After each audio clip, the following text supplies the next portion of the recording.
안녕하세요. 오늘도 사연 살롱을 찾아주셔서 감사합니다. 저는 결혼 12년 만에 중지부를 찍고 현재는 누구보다 자유롭게 살고 있는 30대 후반 여성입니다. 아이는 초등학교 다니는 쌍둥이 딸이 있고요. 그래서 현재는 저까지 여자 셋이 시끌벅적하게 살고 있어요. 뒤늦게 처자식의 빈자리와 소중함을 깨달은 남편이 최근까지도 울며 불며 매달리긴 했지만 받아주고 싶은 마음 1도 없고요. 헤어질 때도 그렇게 깔끔하게 헤어지지 못했어요.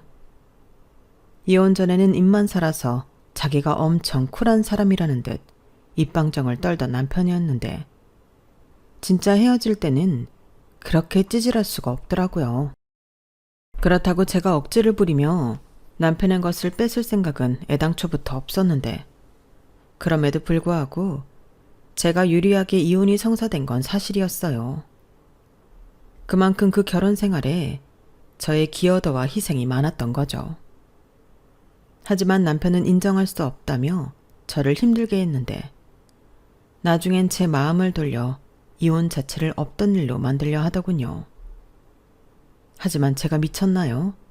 어떻게 한 이혼인데 제가 이 기회를 놓치겠냐고요. 그리하여 최근엔 저도 좀 세게 나가면서 남편과 완전히 쫑이 났는데 그 기쁜 마음을 함께 나누고자 이렇게 사연을 보내봅니다. 저랑 남편은 같은 회사에서 만났어요. 저보다 남편이 4살 많았는데 제 상사였죠. 그리고 1년 가까이 저를 쫓아다녔고 남편의 열렬한 구애 끝에 정식으로 사귀게 된 저는 나름 사랑을 많이 받으며 연애를 했어요. 적어도 그때는 남편이 나이 먹고 찌질하고 치사한 아저씨가 될 줄은 몰랐거든요. 그렇게 2년 정도를 만났고 제 나이 27살에 남편과 결혼했어요. 제가 저희 집 막둥인데 제 위로 언니가 2명 있거든요. 첫째 언니랑 저는 나이 차이가 무려 8살 차이가 날 정도로 나이 차이가 있는데 둘째 언니도 저보다 6살이 많아요. 그래서 제가 대학에 갔을 땐 이미 2 언니들이 결혼해 출가를 했고 또 조카들도 있었는데 결혼한 언니들이 형부들한테 사랑받고 안정적으로 사는 것이 좋아 보였어요. 그래서 나도 가급적이면 좋은 사람을 만나 30을 넘기지 않고 결혼하고 싶었는데 마침 남편을 만나 연애를 하고 있으니 자연스럽게 결혼까지 하게 되었던 거죠. 그리고 제가 막내라 저만 부모님과 지내고 있었는데 저희 부모님은 서운해 하시면서도 내심 홀가분한 눈치셨어요. 저희 부모님이 원래 사이가 참 좋으셔서 저까지 결혼시키고 나면 둘이 방방 곳곳을 여행 다니며 살고 싶다고 하셨거든요. 2분 다 젊었을 때부터 여행광이었는데 처음 만나게 된 계기도 여행지에서 만나 부부의 연을 맺게 되신 거였어요. 그래서 감사하게도 어릴 때부터 저도 부모님 따라 여행을 많이 다녔는데 어릴 때 종종 그런 이야기를 한 적이 있었어요. 내가 커서 돈 많이 벌면 엄마 아빠 비행기 타고 해외여행 보내줄게. 이렇게 약속을 할 정도로 어린 나이였지만 부모님이 여행을 좋아한다는 걸 알고 있었는데요. 그리하여 제가 대학을 다니면서 아르바이트를 하며 돈을 벌면서 언니들과 자매 계를 하게 되었어요. 직장을 다니던 언니들이 먼저 시작했고 저도 아르바이트를 하면서 합류했는데 취직하기 전까지는 매달 5만 원씩, 직장을 다니고 나서부터는 10만 원씩 내고 있었어요. 그리고 관리는 어쩌다 보니 시집 안 간 제가 하게 되었는데 제가 결혼하게 되었음에도 그냥 하던 사람이 하자고 제가 쭉 하게 되었어요. 그리고 자주 언니들에게 아빠가 환갑이 되면 2분에게 유럽 여행을 선물하자고 이야기를 했는데 언니들도 모두 동의한 일이었어요. 거기에 언니들과 모은 회비가 있으니 부모님 생일이나 어버이날도 걱정 없이 좋기만 했는데요. 그날은 맛있는 거 먹고 부모님 선물도 해드리면서 우리 세자매 기분 내는 날이었어요. 게다가 누가 뭘 더 하고 돈을 더 주고 이런 게 아예 없으니 너무 좋았는데, 물론 두 형부와 남편도 저희가 매달 모두 합쳐 30만 원의 자매 계를 하고 있다는 걸 알고 있었죠. 솔직히 10만 원이 많이 부담되는 돈도 아니고 남편들 반응도 그러려니 하는 분위기였어요. 아니, 오히려 좋았다고 생각했는데요. 장인 장모님한테 뭘 해야 할지 모를 텐데 저희 자매는 회비를 걷어 그걸로 다 해결했으니 어찌 보면 남편들 입장에서도 고마울 거라고 생각했어요. 물론 큰형부는 우리 중에 나이도 제일 많고 부모님을 일찍 여의어 저희 부모님에게 더 잘했는데, 그래서 아무 날이 아니어도 저희 부모님을 모시고 가까운 거리 나들이도 다녀오고 외식도 자주 하며 신경을 많이 써줬어요. 그 모습을 보며 은근히 저도 우리 남편도 큰형부 같았으면 좋겠다고 생각했는데, 저희 남편도 막내인지라 그런 부분에서는 둔하더라고요. 하지만 그건 어쩔 수 없는 거라 생각하며 서운해하지 않으려 했는데, 작은 형부도 굳이 나누자면 그런 류의 사람이었거든요. 그렇게 저는 결혼했고 남편도 저희 집의 막내 사위가 되었어요. 그리고 동시에 저도 시댁의 막내 며느리가 되었는데요. 남편 위로는 3살 위인 아주버님이 계셨고 제 위인 손윗 동서, 즉 형님도 계셨죠. 거기에 저희 시댁은 꽤 먼 시골이었는데 시부모님은 농사와 장사를 동시에 하시는 분이셨어요. 그리고 다행히도 며느리 덕을 봐야겠다고 생각하시는 분도 아니셨고, 제가 처음 결혼 허락을 받으러 시댁에 갔을 때도 이 말을 제일 먼저 하셨는데요. 그 말이 뭐냐면, 우리는 다른 거 바라는 거 없다. 니들만 알아서 잘 살면 돼. 우리는 도와줄 수 있는 것도 없으니 각자 알아서 잘 살자. 우리도 너희한테 최대한 기대지 않으려 노력하마. 이거였어요. 그 말을 듣는데 걱정했던 거랑 너무 달라 어색하게 웃기만 했던 것 같았는데, 시부모님은 그 말을 지키시는 분들이었죠. 다만 아주버님도 그렇고 남편도 이혼하면서 와이프한테 대리 효도를 바라는 이상한 성격이었는데 아주버님이 특히 심했어요. 그래서 형님이 마음고생을 많이 했죠. 동서는 좋지? 서방님은 동서한테 며느리 둘이 어쩌고 성교 안 하잖아. 네? 며느리 둘이요? 그런 걸 누가 해요? 누가 하긴 내 남편이 하지. 아주 지긋지긋해. 부모님도 안 시키는 시집살이를 남편이 시킨다니까. 저런 인간인 줄 알았으면 결혼 안 하는 건데. 난 완전 속아서 했잖아. 그래도 두 분 사이 좋아 보이시던데. 뭐 그것만 아니면 괜찮지. 그리고 나도 맏며느리라 어느 정도는 해야 한다고 생각하는데, 그래도 그거 알지? 옆에서 막 시키려면 하려고 했던 것도 하기 싫은 거. 진짜 딱 그렇다니까. 명절이나 제사 때는 더 하지. 아, 힘드시겠어요. 말해 뭐해. 그래도 장남이고 맏며느리니까 책임감 때문에 그러는 거겠지.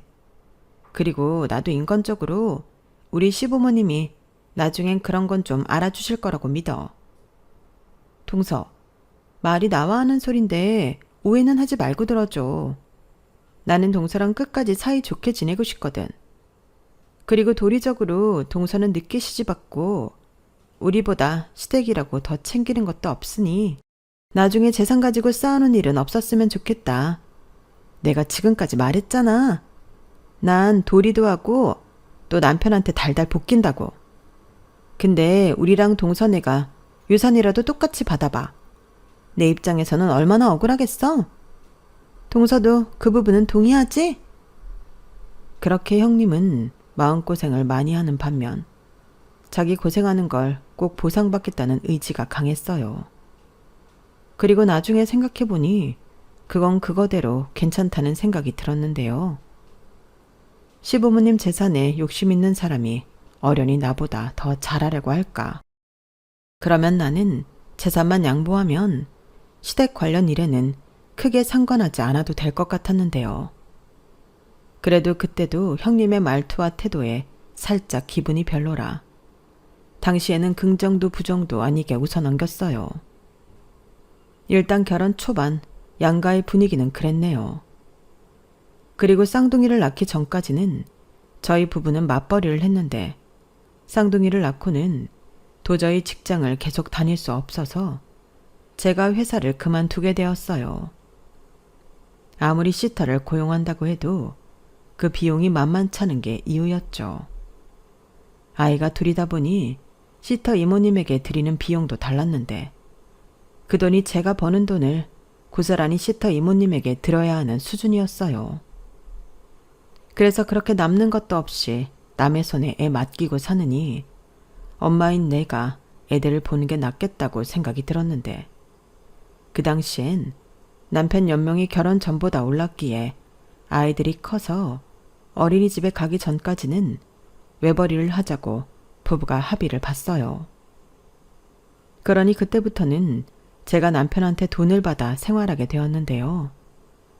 그전에는 각자 수입이 있었으니 공동 생활비를 내고 그 생활비만 제가 관리했다면 제 수입이 없어진 후에는 저는 공동 생활비를 낼 수 없으니 그게 살짝 고민이었어요.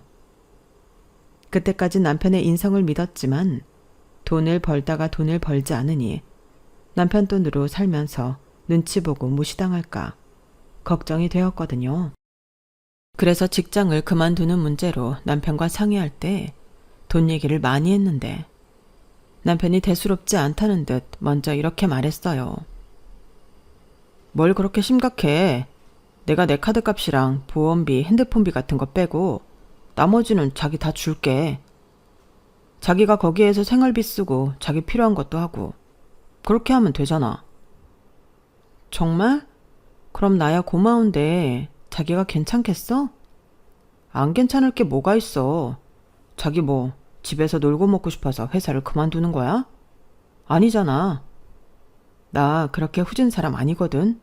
우리 형수도 전업주부야. 알지. 근데 요즘 남자들은 맞벌이 하고 싶어 하니까. 자기는 지금까지 나랑 같이 한 세월이 얼만데 나를 몰라? 맞벌이 하면 좋기야 하지. 근데 우리 쌍둥이는 나는 오히려 자기가 회사를 그만두고 애를 본다고 결정해줘서 그게 더 고맙지. 그럼 나도 걱정하지 않고 밖에서 일할 수 있잖아. 그렇게 말해줘서 고마워.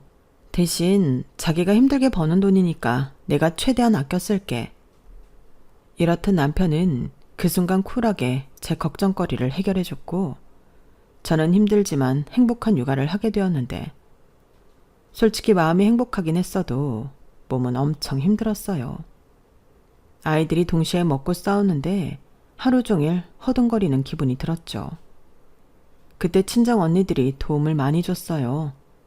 아무래도 저보다 육아 선배들이고 막내 동생이 쌍둥이를 낳아 힘들 거라는 걸 잘 알아서 직장을 다니고 개인 가게를 하고 있음에도 휴가를 내고 장사하는 시간 중 짬을 내어 저와 조카를 돌보겠다고 저희 집에 자주 왔는데 그렇게 정신없이 아이를 키우며 살다 보니 2년이란 시간이 순식간에 흘렀어요.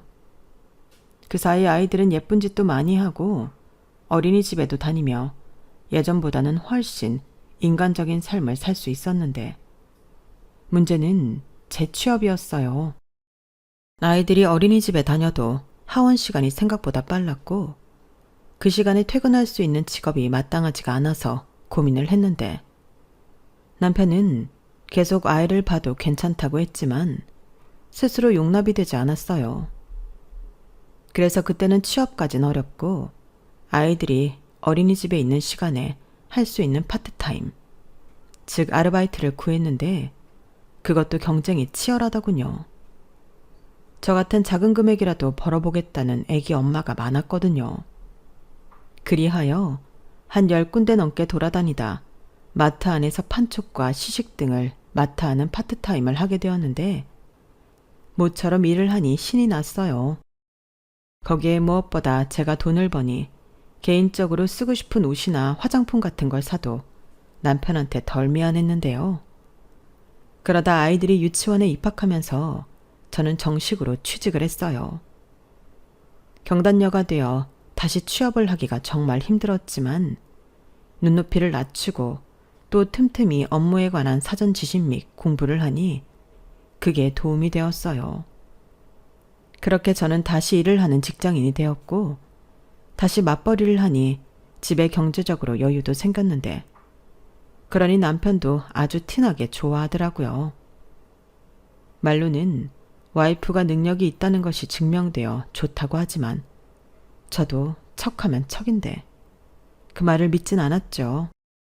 그래도 사람 마음이 다 똑같지 하며 그런 남편의 마음도 이해했던 저였는데 그간 짧지 않은 시간 외벌이로 힘들었을 남편을 위해 제 첫 월급이 나오는 날 남편 용돈도 두둑하게 챙겨줬어요.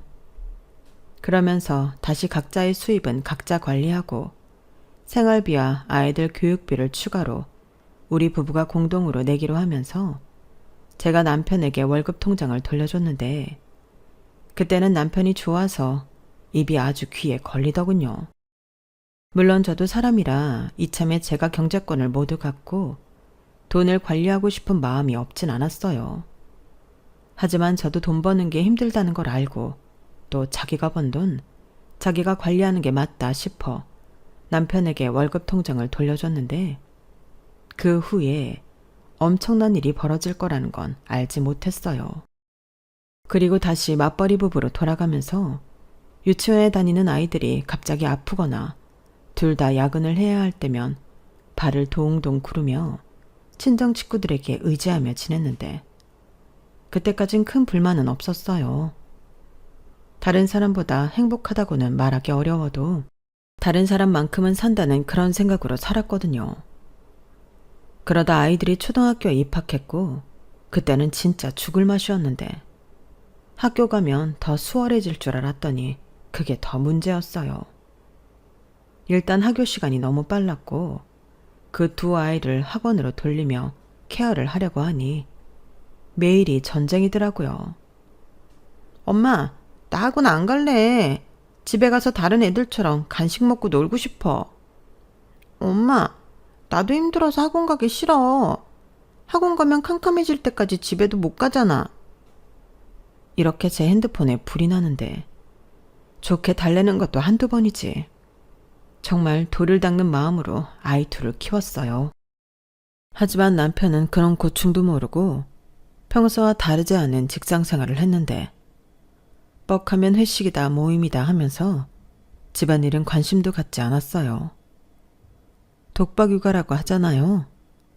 생각해보니 저는 쌍둥이를 낳고 줄곧 독박육아를 하고 있었는데 그 덕에 저는 결혼 전보다도 많이 먹어도 8kg가 빠졌고 남편은 20kg 찌는 놀라운 변화를 겪었는데 원래 4살 차이가 나던 저희는 종종 나이 차이가 많이 나냐는 질문을 받게 되었어요.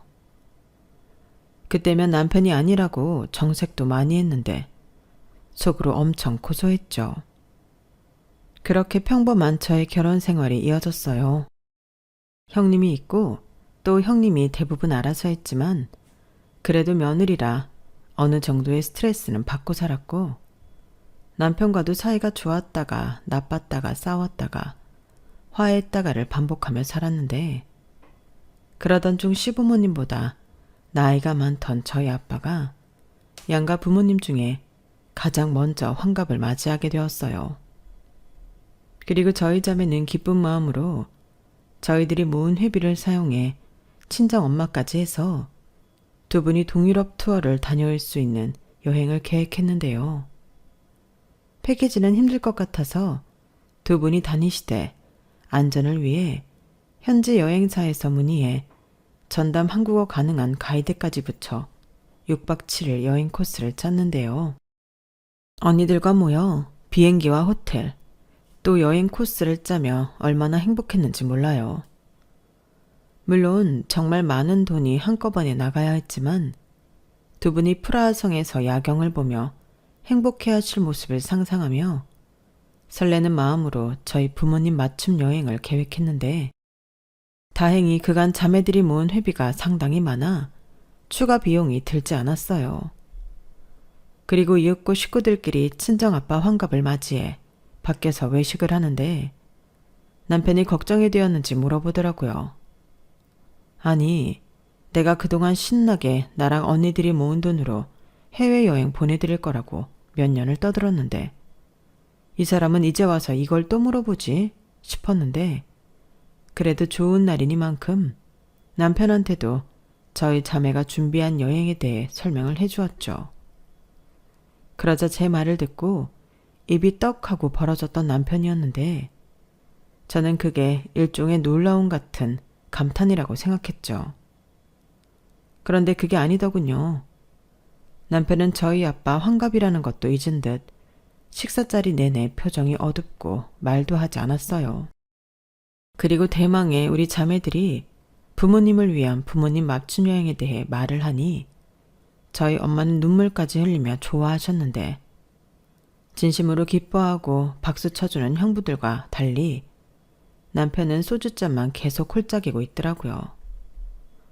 당연히 저 말고도 다른 가족들도 그 모습이 신경이 쓰이게 되었고 저는 남편이 왜 꼬라지가 났는지 그 이유를 알지 못했지만 그게 무슨 이유든 장인 환갑에 저게 무슨 매너인가 싶어 열이 받기 시작했는데 결국 집에 와서 폭탄 터지듯 터지고 말았어요. 애당초 싸울 것 같아 쌍둥이 애들도 큰언니 집에 보냈는데 이 인간도 저랑 한바탕 하고 싶었는지 집에 도착하자마자 누가 먼저랄 것도 없이 큰 소리를 내기 시작했죠. 그리고 남편의 말에 저는 정말 놀라움을 감출 수가 없었는데요. 저랑 친정 언니들이 그렇게 많은 돈을 모으고 있었을 줄은 몰랐답니다. 아니, 그게 자기랑 무슨 상관이야. 그 회비는 내가 대학생 때 알바할 때부터 모은 돈이야. 자기도 알고 있었잖아. 그래, 알고 있었지. 근데 그렇게 몇 천이 될 줄은 몰랐어. 푼돈 모으고 있던 거 아니었어? 심지어 자기는 일도 안 하고 내가 벌어다 주는 돈으로 살 때도 있었잖아. 그럼 그동안은 내 돈으로 회비를 냈다는 거네? 뭐? 지금 그 돈이 아까워서 그러는 거야? 치사하게? 뭐가 치사하냐? 왜 내 돈으로 자기들이 기분을 내? 나야말로 기분 나쁘지. 처형들이야. 자기들이 번 돈으로 냈으니 이해할 수 있는데. 아까 장인 장모님이 나한테 고맙다고 하진 않았잖아. 나는 그게 기분이 나쁘지. 거기에 내 돈도 몇백이 들었는데. 저는 예상치 못한 남편의 말에 어이가 없어 잠시 할 말을 잃어버렸어요. 네, 제가 일하지 않는 기간에는 남편이 주는 돈에서 그 회비 낸 거 맞아요. 그런데 아이들 어린이집에 다니고 난 후로 파트타임을 했고 그때부터는 회비도 제가 벌어냈는데 남편은 마치 저희 부모님 경비에 자기 돈이 엄청 많이 들어간 것처럼 기분 나쁘다 하더라고요. 뭐 그렇다고 해도 장인 환갑인데 자기가 따로 뭐 선물을 준비한 것도 없으면 좋게 지나갈 수 있는 거 아닌가요? 그런데 남편은 그런 개념조차 없었고 그때부터 생뚱맞게 어줍지 않은 효자가 되었는데요. 장인 장모님 유럽 여행 보내드리면 그럼 우리 엄마랑 아빠는 자기 3년 있으면 우리 아버지도 환갑인데 똑같이 해줄 거야? 내가 자기가 똑같이 해준다고 하면 아무 말 안 할게. 뭐? 이게 무슨 말이야? 내가 나 혼자 돈으로 우리 엄마 아빠 여행 보내드리라는 거야? 따지고 보면 회비 중에 언니들 돈이 더 많아. 나는 그냥 거기에 숟가락 얹어서 생색만 내는 거지. 자기도 마찬가지 아니야? 아니 여기서 네 돈 내 돈을 왜 따져? 따질만 하니까 따지지. 억울하잖아. 나는 우리 부모님 제주도 여행도 한번 보내드린 적 없는데 내 돈으로 장인 장모님 유럽 여행을? 야, 우리 부모님이 이 사실을 알면 진짜 속상해서 뒤로 넘어가겠다. 그럼 자기랑 아주버님도 걔 만들어서 해. 매달 2, 30만 원씩 모으면 동남아시아, 아니 조금 덥으면 가까운 유럽은 보내드릴 수 있겠네. 됐어. 내가 뭐 여행 때문에 그래? 이건 마음의 문제지. 가만 보면 자기나 처형들은 다른 식구들에 대해 배려도 없고 차별적이야. 왜 여기서 자꾸 우리 언니들 얘기가 나오는 건데? 그래, 좋아. 뭐가 그렇게 차별을 받았는지 얘기해봐. 나는 아무리 생각해도 언니들한테 도움받은 거 말고는 생각나는 게 없거든. 그러니까 말 좀 해보라고. 됐어. 나 그렇게 쪼잔한 놈 아니거든. 그냥 내 기분이 나쁘다고. 사람의 기분이 나쁜데 기분 나쁜 티도 못 내? 그게 할 소리니? 그럼 기분 나쁘면 그 상대가 누구든 상관없어? 그럼 나도 시댁 가서 기분 나쁘면 똥 씹은 얼굴로 딴짓하고 있어도 된다는 소리네. 그게 말이 되냐? 며느리랑 사위랑 같아? 며느리는 지켜야 할 도리가 있잖아. 사위는 그런 거 없어. 말도 안 되는 소리하고 자빠졌네. 그래서 사위는 도리가 없어서 그딴 식으로 했다? 그럼 그렇지 않은 형부들은 뭐야? 제발 말이 되는 소리를 해. 사위 도리가 없다고? 도리가 왜 없어? 사람이 어른한테 지켜야 하는 게 도리. 그게 따지고 보면 며느리 도리고 사위 도리 아니야? 그래서 뭐 내가 집에서 살림만 하고 있을 때 냈던 회비 돌려주면 돼? 나 파트타임 때부턴 자기가 준 생활비에서 회비 안 냈거든? 그걸 누가 믿어? 자기는 증명할 수 있어? 나야 주면 안 받을 이유 없지, 내 돈인데. 아니다. 그러지 말고 장인 장모님 여행 보내드릴 때 우리 부모님도 같이 보내줘. 우리 아버지 환갑도 당겨서 하면 되잖아. 무슨 개코 같은 소리야. 그럼 우리 자매가 모은 돈으로 시부모님까지 여행을 보내드리자고? 정신 나갔니? 시부모님은 따로 아주버님네랑 돈을 모아서 가야지. 어차피 가는 김에 같이 가는 건 조금만 추가하면 되는 거잖아. 가성비 따져야지. 그리고 멀어서 부모님들 서로 잘 만나지도 못하는데 이참에 여행 다녀오시면 친해지고 좋지. 야! 저는 남편의 말도 안 되는 쌩때에 그때 버럭 소리를 지르고 말았어요. 정말 저렇게 생각해서 말을 하는 건지 그냥 억지를 부려보고 싶은 건지 그 의중을 알 수 없었는데 확실한 건 그때 남편에게서 정이 확 떨어졌다는 거였죠. 아니, 탐을 낼 걸 내야지. 언니들이랑 모은 돈을 탐을 낼 수가 있죠. 저는 차마 언니들한테 저딴 소리를 전달할 수 없었어요. 하지만 언니들은 제부가 왜 화가 났는지 걱정하며 많이 궁금해했고 저는 없는 이유를 만들어내느라 진땀을 흘려야 했는데요. 그날 이후 제 결혼 생활은 완전히 달라졌어요. 이건 뭐 시집살이가 아니라 남편살이라고 해야 할 정도로 저를 괴롭히더라고요. 평소 아침도 안 먹는 사람이 밥을 먹겠다고 했고 꼭 따뜻한 갓 지은 밥에 국이랑 기본 반찬 3가지 정도는 있어야 한다고 했는데 콧방귀도 끼지 않았어요. 지나나나 아침에 일어나 출근 준비하기 바쁜데 무슨 밥이냐고. 정 먹고 싶음 우유에 시리얼 말아서 먹고 가라고 했는데 자기는 저보다 무려 1시간이나 늦게 일어나고 지 몸 하나 준비해서 나가지만 저는 애들 등교 준비까지 정말 전쟁이 따로 없거든요. 그런데 거기에 갓 지은 밥으로 아침상까지 차리라니 말도 안 되는 소리였어요. 참고로 저희 딸들은 아침을 먹으면 속이 안 좋아 과일이랑 요거트 정도로만 아침을 해결하고 가는데 만약 애들이랑 똑같이 일어나 그거라도 먹겠다고 하면 챙겨줬을 겁니다. 거기에 걸핏하면 화장실이 왜 이렇게 더럽냐. 회사 화장실보다 우리 화장실이 더 더럽다며 힘들어 죽겠다는 사람한테 화장실 청소를 하라고 등 떠밀고 원래 재활용 쓰레기 버리는 건 남편 담당이었는데 그딴 거나 하니 제가 자기를 무시하는 거라며 쓰레기도 안 버리겠다고 하는데 참는 것도 한계가 있었어요. 그리고 자기 형수에 비하면 저는 정말 자기 부모님한테 하는 게 없는 것 같다며 하루에 한 번씩 시댁에 문안인사 문자를 드리고 자기한테 검사를 받으라고 하는데 그 말을 들었을 땐 진심으로 저게 미쳤나 싶어 살기 어린 눈으로 남편을 쳐다봤었죠. 그렇게 사람을 짜증나게 하고 못살게 굴더니 결정적으로 자기는 기분이 나빠서 제가 회사를 그만둔 시간만큼 생활비를 주지 않겠다고 하더군요.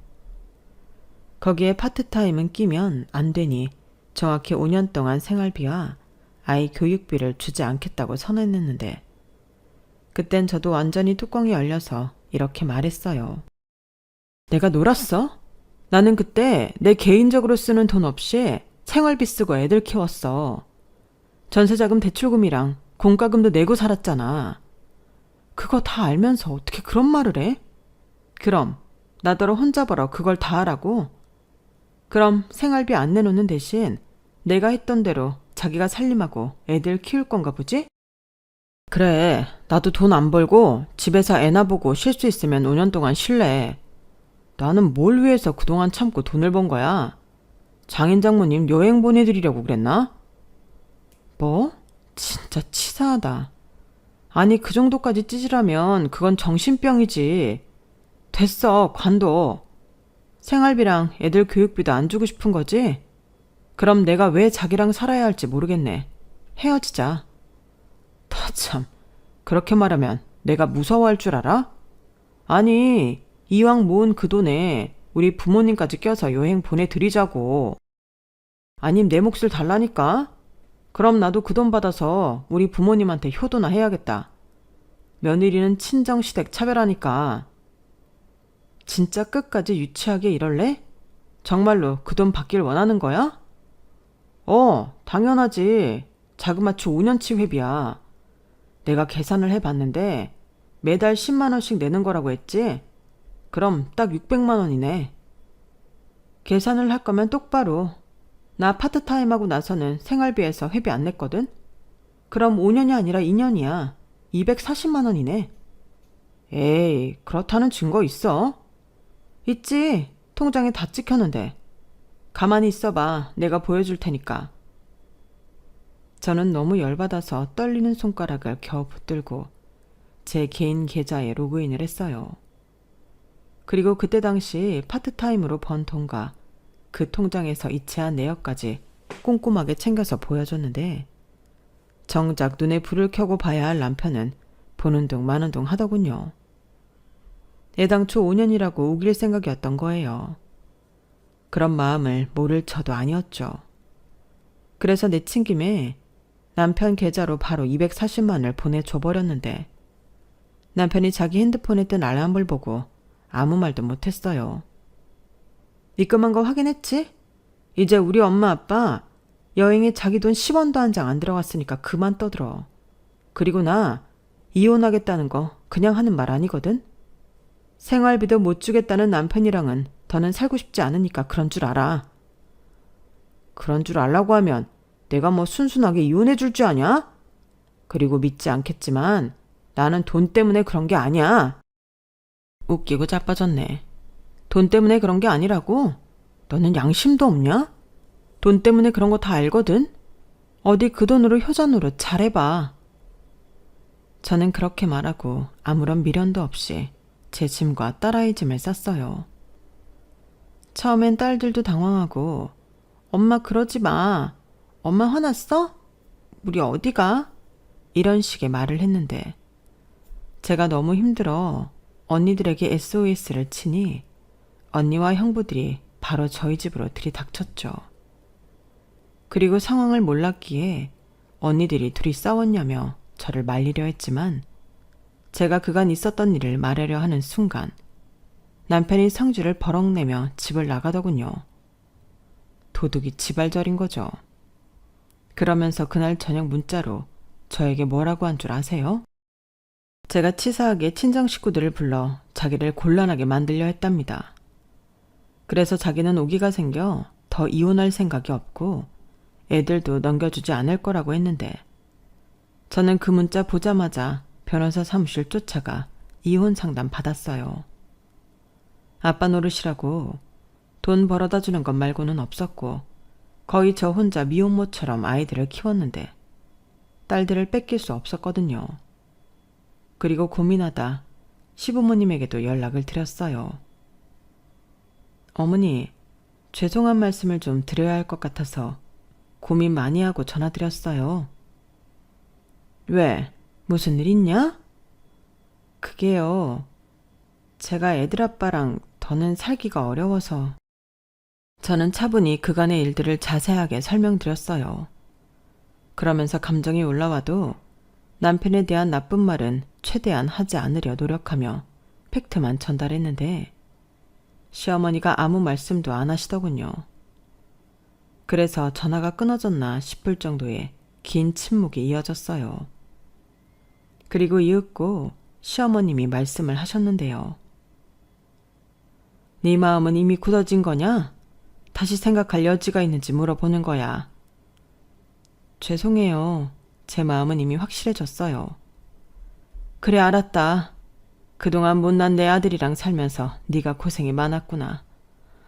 내가 대신 사과하마. 미안하다. 나도 팔이 안으로 굽는 부모라 내 자식 말도 들어봐야겠다 싶은데 그래도 네가 그러겠다 결심했다고 하니 내가 네 뜻은 잘 알겠다. 우리가 또 통화를 할 일이 있을까 싶어 하는 소린데 내 아들이랑 헤어져도 건강 잘 챙기고 잘 지내라. 바빠서 이만 끊어야겠다. 전화해줘서 고맙다. 시어머니는 그렇게 말씀하시고 전화를 먼저 끊으셨어요. 그리고 끊어진 전화에 저는 한동안 아무것도 할 수 없었는데 그냥 너무 죄송하더군요. 남편과는 정말 못 살겠다는 마음이 100%, 200%인데 제가 시어머니 마음을 무겁게 해드려 그게 너무 죄송했어요. 하지만 이혼하는 마당에 이제 나는 며느리도 아니니 연락할 필요 없다. 그러기는 싫었는데요. 그렇게 저는 이혼 소송을 진행했고 그때까진 막내딸의 이혼에 대해 알지 못했던 친정 부모님은 꿈에 그린 동유럽 여행을 떠나셨어요.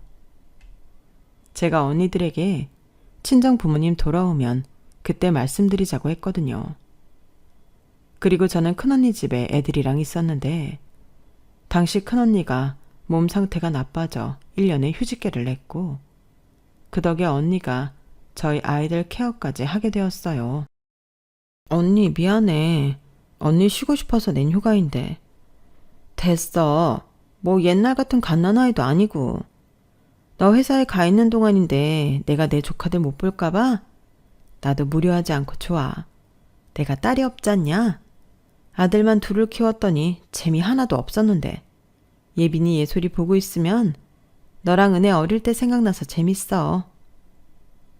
그래도 이러려고 이혼하겠다고 한 건 아니었는데 나 호텔 가도 돼. 개 풀 뜯어먹는 소리 한다. 너 혼자면 몰라도 애들이 어떻게 호텔 생활을 해. 됐고 미안하면 얼른 그놈의 이혼 끝내버려. 내가 진짜 이유를 몰랐을 땐 무슨 이혼이냐 싶었는데 나랑 은혜 네 남편 머리털 다 뽑아놓을 뻔했잖아. 어떻게 사람이 그러냐? 나는 지금도 믿기지가 않는다. 원래 그렇게 뻔뻔한 사람이었어? 아니, 내가 그랬음 결혼하고 애까지 낳았겠어. 근데 세월이 사람을 저렇게 만들어놨네. 아니, 이게 세월 탓을 하는 게 맞나? 원래 저런 사람이었는데 내가 몰랐나? 요즘엔 나도 잘 모르겠어. 됐다. 그래. 어차피 헤어질 마당에 그거 알아서 뭐하게? 국 끓여 먹을 것도 아닌데. 됐고 뭐 하나라도 손해보지 말고 제대로 이혼해. 네 형부 선배가 있는 사무실 간 거지? 그 사무장님이 엄청 꼼꼼히 챙기시더라. 덕분에 뭐 한시름 덜었지 나는. 이래저래 고마워. 나도 빨리 집 구할게. 천천히 해. 이왕이면 엄마 아빠 집 근처로. 아니면 아예 엄마 아빠 집으로 들어가라. 두 분 다 곧 있으면 은퇴하시는데 너네들 있으면 좋지. 생각해 볼게. 엄마 아빠 생각은 또 다를 수 있으니까. 저는 지금도 언니들 없었으면 어떻게 됐을까 생각할 정도로 언니들 도움을 많이 받았어요. 특히 큰언니 도움을 전적으로 받았는데 성격이 불같은 작은언니는 결국엔 남편 회사를 찾아가 남편 머리털을 다 뽑아놓고 왔더라고요. 작은 형부가 경찰인데 작은 언니가 신고를 당해 형부가 가운데서 많이 난처했다는 소리를 나중에 들었어요. 게다가 언니가 남편을 찾아갈 때 큰 현수막 같은 것도 만들어 로비에 걸었다고 했는데 그 덕에 남편이 아주 유명 인사가 되었다 하더군요. 결국 그것 때문에 작은 언니가 명예훼손으로 고소를 당했는데 그때 저희 언니가 그랬어요. 네가 훼손당할 명예가 있냐? 지나가는 똥개가 없겠다. 저 말을 했는데 지금도 저희들끼리 모이면 빠지지 않는 명언이 되었어요. 그렇게 작은 언니가 깽판을 쳐서 제 이혼 소송은 다소 시간이 걸리게 되었지만 저는 결국 깔끔하게 승소했어요. 그리고 아이들이 아빠의 유대관계가 부족하다는 점이 받아들여져 친밀도가 높은 제가 양육권을 갖고 오게 되었고 재산 분할 기여도에도 상당수 인정받은 부분이 있어 정확히 재산의 반절을 가져올 수 있었는데 그러는 과정에 전혀 몰랐던 사실을 알게 되었어요. 이 인간이 비트코인에 미쳐 자기가 가지고 있던 것은 물론이고 개인 신용 대출까지 받아 탕진한 상태였는데 그래서 전세 보증금을 저랑 반씩 나누면 생활이 안 된다고 하더라고요. 거기에 자기는 빚 때문에 양육비도 못 준다며 양육비 안 받는 조건으로 이혼을 하든 아니면 이혼을 하지 말자고 하는데 제가 헛소리하지 말라고 했습니다. 다른 건 모르겠는데 아이 아빠가 양육비를 안 주려고 꼼수를 부리는 게 너무 역겨웠어요. 그래서 집 보증금을 전부 제가 받는 조건으로 양육비를 안 받겠다고 조건을 걸었고 남편은 그럴 수 없다며 다시 핏대를 올려 다시금 법적 다툼이 이어졌는데 남편이 수입이 없는 게 아니었기에 법원에서는 매달 양육비로 260만 원씩 아이들이 성인이 되기 전까지 송금하라는 판결이 나왔어요. 그리하여 남편은 결국 더럽고 치사하다며 집 보증금을 저에게 모두 넘겼죠. 계약 당시 공동명의였기 때문에 남편의 동의하에 보증금을 반환받게 되었어요. 그리고 남편은 보증금 500에 40만 원 월세에 들어갔는데 처음엔 보증금만이라도 달라고 찌질하게 굴길래 대꾸도 안 했습니다. 남편은 자기가 가진 걸 모두 뺏겼다고 생각하지만 사실 계산을 제대로 하면 제가 손해였거든요. 260만 원씩 남은 8년을 받는다고 하면 2억이 넘는데 저희 보증금을 반반씩 나누면 1억이 안 됐어요. 그러니 그 500만 원도 저는 줄 수 없다고 했고 모든 게 다 끝났으니 다신 연락하지 말라고 했는데 처음 반년 정도는 잠잠하다 그 후로 남편이 계속 매달리기 시작했어요. 혼자 살아보니 가족이 그립다느니 애들이 너무 보고 싶다느니 마누라의 소중함을 깨달았다며 혼자 생쇼를 다 했는데 너무 싫었네요. 저는 이혼하고 너무 좋았거든요. 여행을 다녀오시고 제 이혼 소송에 놀란 부모님은 자기들 때문이냐며 꽤 오랫동안 힘들어 하셨는데 제가 아니라고 이렇게라도 알게 되어 다행이지 다 늙어 알았으면 어쩌냐고 설레발을 치니 그건 맞다고 저희 아빠가 그러셨는데 그 후 한동안 부모님 집에 머물며 지냈어요. 적어도 이혼 소송이 마무리되는 동안은 같이 있자고 하셔서 그렇게 했는데 보증금 전부 찾아오고 친정 근처에 신축 빌라를 대출 조금 끼고 구입했죠. 아파트를 갈까도 생각했는데 아이들이랑 넓은 새 집에서 살고 싶었어요. 무엇보다 쌍둥이 딸들이 이 집이 좋다고 선택해서 매매하게 되었는데 발코니에서 방울토마토도 키우고 상추도 키우고 꽃도 키우며 가끔은 발코니 바베큐도 즐기며 재미나게 살고 있습니다. 어떻게 된 게 엄마 아빠가 이혼을 했는데도 아빠를 한 번도 찾지 않는 딸들이었어요. 그래서 제가 혹여 아이들이 제 눈치를 보느라 아빠 얘기를 못하나 싶어 제가 먼저 꺼냈는데 애들이 그러더라고요. 어차피 아빠는 우리들이랑 안 놀았잖아. 우리한테 아빠는 존재감이 없어. 맞아. 쉬는 날에도 혼자 잠만 자고 밖에 나가서 놀기만 하고 아빠한테는 이상한 냄새도 많이 났어. 이렇게 말하는데 오히려 이혼 후 더 밝아진 아이들을 보며 아이러니하게도 저는 이혼한 게 미안한 게 아니라 잘했다는 생각을 했어요. 그 반면 죽겠다는 남편은 자기 집에서도 버림을 받았다고 하는데 한 번은 형님이 전화를 했더라고요. 동서? 아니, 이제 동서라고 부르면 안 되는 건가? 아무튼 잘 지내고 있어? 그게 아니고 내가 이 소식은 전해야 할 것 같아서 말이지. 서방님 집에서 완전히 제명당했어. 뭐라고 하시더라? 내가 언제 해외여행 보내달라고 했냐? 왜 혼자 오바 떨고 네 식구도 못 챙겨서 이 난리를 피우냐? 뭐 이러시면서 당신들 죽어도 장례식에 올 생각도 말라며 쫓아내셨는데 난 이번에 우리 어머님 아버님 무서운 사람이란 거 처음 알았잖아. 뭐 덕분에 어머니 아버님 유산은 모두 우리 차지가 될 것 같다. 고맙다고 이 말하고 싶었어.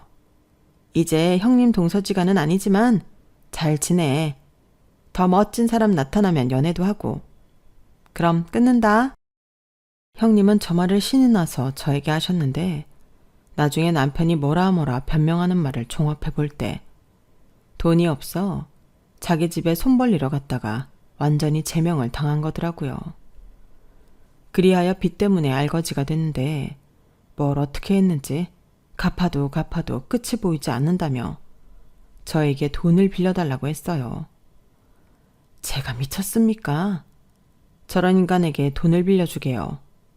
그리고 말이 빌려주는 거지 그 돈 못 받는 돈이잖아요. 그래서 더 확실히 연을 끊어야겠다고 생각했고 작은 형부 도움으로 저는 그 인간이 저랑 저희 딸들에게 접근하지 못하도록 접근 금지 신청을 했는데 나타날 때마다 제가 경찰에 신고를 하니 자기가 무슨 범죄자냐며 억울하다고 소리를 질렀어요.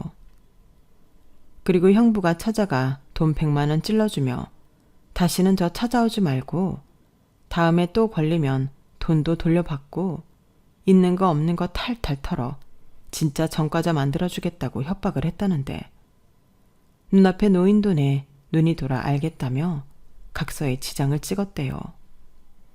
진짜 이상한 사람 아닌가요? 아무튼 그 후 정말로 남편놈은 저희 모녀지간 앞에 나타나지 않게 되었어요. 형부가 이젠 진짜 걱정하지 말라며 저를 안심시켜줬는데 어쩜 이렇게나 제 주변엔 고마운 사람들밖에 없는지 모르겠어요. 그나저나 이혼하지 않았다면 저놈이 저렇게 비트코인에 돈을 말아먹고 있다는 사실도 모르고 내내 같이 살았을 텐데 그것도 모르고 계속 살았다면 어떻게 되었을까? 지금도 아찔하기만 합니다. 그래서 이혼은 어찌 보면 제 인생을 구해준 것과 다름이 없어요. 그리고 내 집에서 우리 예쁜 딸들과 매일매일 즐거운 추억을 만들어가고 있는데 앞으로도 더 힘을 내서 지금 이 행복을 지키고 싶은 마음입니다. 거기에 더불어 친정 부모님, 언니들, 형부들까지 받은 만큼 언젠가는 보답할 수 있었으면 좋겠어요. 그리고 끝으로 본의 아니게 큰 고민거리를 안겨드린 시부모님에게도 심심한 사과의 말씀을 전해드리고 싶습니다. 표현은 하지 않으셨지만 누구보다 며느리들과 잘 지내려 노력하시고 사셨다는 걸 잘 알고 있어요. 그래서 정말 이혼은 했지만 순수하게 건강하셨으면 좋겠다는 마음인데요. 부디 부족했던 며느리 빨리 잊으시고 행복하게 사셨으면 좋겠습니다. 이상 제 사연은 여기까지였어요.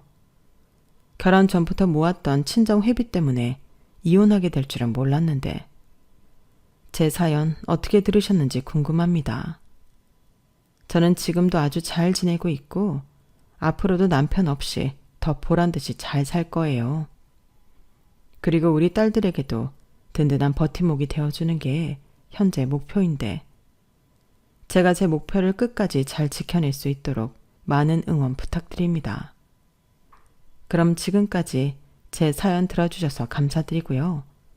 앞으로 더 씩씩하게 잘 살겠습니다. 안녕히 계세요. 여러분, 사연 댓글에 응원과 현명한 조언 부탁드려요. 좋아요와 구독은 저에게 큰 힘이 됩니다. 오늘도 좋은 일 가득하세요.